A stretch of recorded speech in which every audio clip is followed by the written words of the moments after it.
guys, welcome to another episode of Mr. Mouse, which is me. Welcome to another episode that I made, of course. And today, for some reason, I wish that I would become the biggest and smartest giant in town. Look, I told you already. I'm the smartest giant. No, not yet. Are you calling me dumb?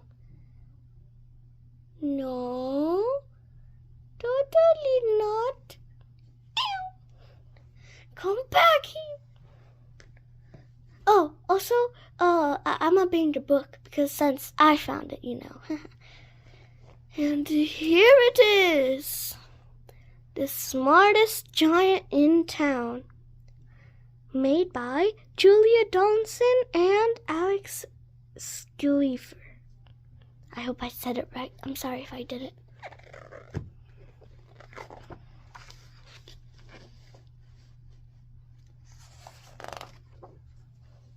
George was a giant. The scuffiest giant in town. He always wore the same pair of old brown sandals and the same old patched up cologne.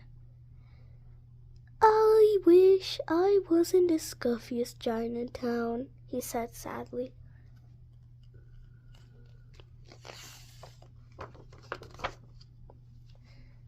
But one day, George noticed a new shop. It was full of smart clothes, so he bought a smart shirt, a smart pair of trousers, a smart belt, a smart strippy tie, some smart socks with diamonds up the sides, and a pair of smart shiny shoes. Now I'm the smartest giant in town, he said proudly.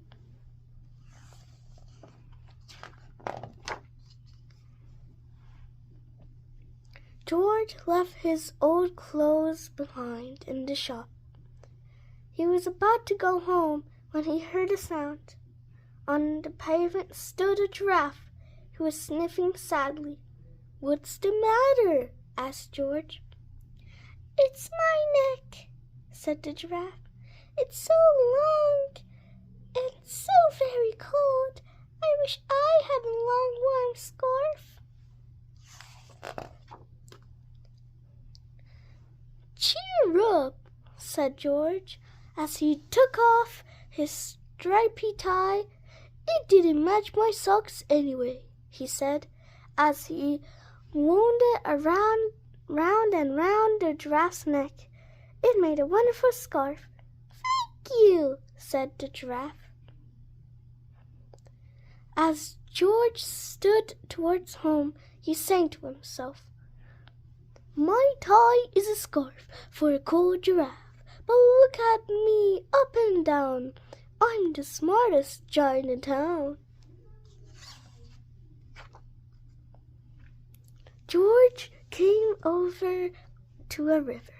On a boat stood a goat who was bleating loudly. "What's the matter?" asked George. "It's my sail," said the goat.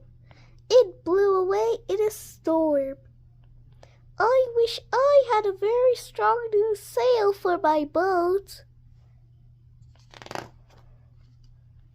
"Cheer up," said George, as he took off his new white shirt. "It kept coming untucked anyway," he said, as he tied it to a mast of the goat's boat. It made a magnificent sail. "Thank you," said the goat. George strode on, singing to himself. "My tie is a scarf for a cold giraffe, my shirt on a boat as a sail for the goat, but look at me up and down, I'm the smartest giant in town."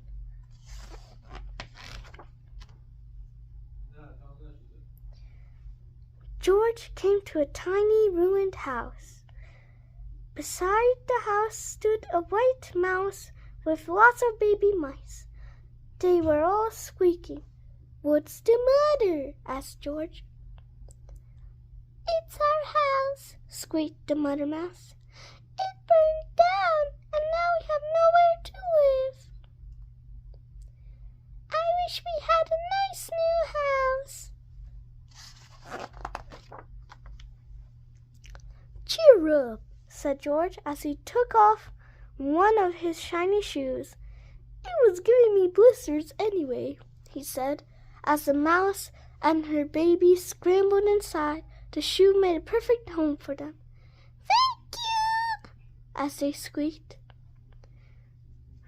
George had to hop along the road now, but he didn't mind. As he hopped, he sang to himself, "Okay, I can do this. My tie is a scarf for a giraffe. My shirt's on a boat as a sail for a goat.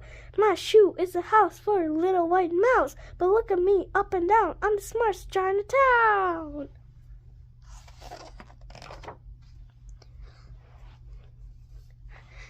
George came to a campsite. Beside a tent stood a fox who was crying. "What's the matter?" asked George. "It was my sleeping bag," said the fox. "I dropped it in a puddle. I wish I had a warm, dry sleeping bag."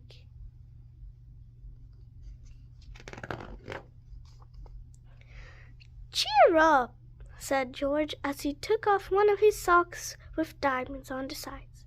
"It was tickling my toes anyways," he said, as the fox snuggled into it. It made a fine sleeping bag. "Thank you," said the fox. George hopped on, singing to himself. Ready, guys? "My tie is a scarf for a cold giraffe. My shirt on a boat as a sail for a goat. My shoe is a house for a little white mouse. One of my socks in a bed for a fox. But look at me up and down, I'm the smartest giant in town."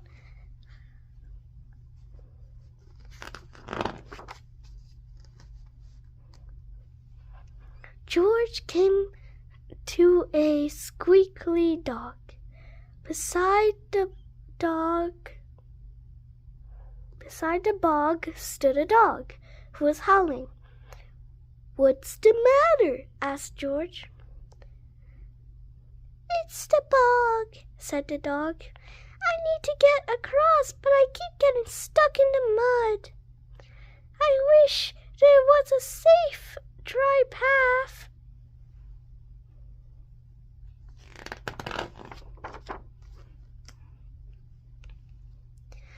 "Cheer up," said George as he took off his smart new belt. It was squashing my tummy anyways," he said as he laid it down over the bog. It made an excellent path. "Thank you," said the dog. The wind started to blow, but George didn't mind. He hopped on, singing to himself. "My tie is a scarf for a cool giraffe. My shirt on a boat with a sail for a goat. My shoe is a house for a little white mouse. One of my socks is a bed for a fox. My belt helped a dog who was across by a bog. But my trousers are falling down. I'm the coolest giant in town." Suddenly, George felt sad and shivery, and not all smart. He stood on one foot and thought, "I'll have to go back to the shop and buy some more clothes," he decided. He turned round and hopped all the way back to the shop.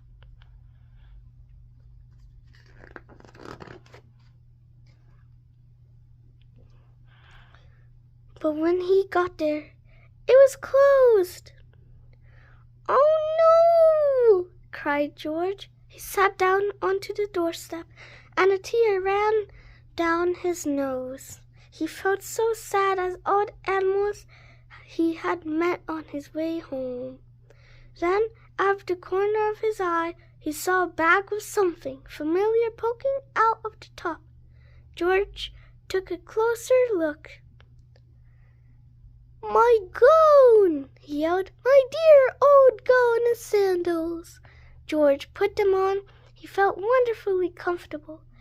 "I'm the coziest giant in town!" he cried, and he danced back home along the road.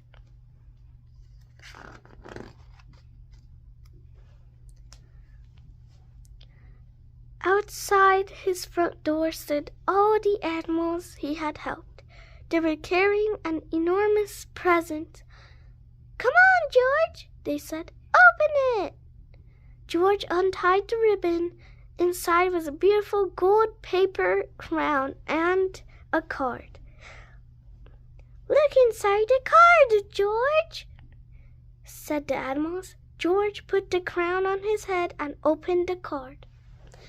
Inside it said, "Your tie is a scarf for a cold giraffe, your shirt on a boat as a sail for a goat." Goat? Oh, right. "Your shoe is a house for a little white mouse. One of your socks is a bed for a fox. Your belt helped a dog who was crossing a bog.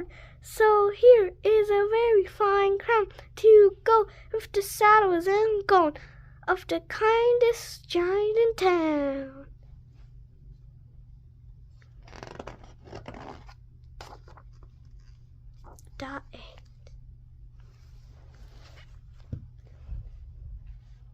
That's it, guys.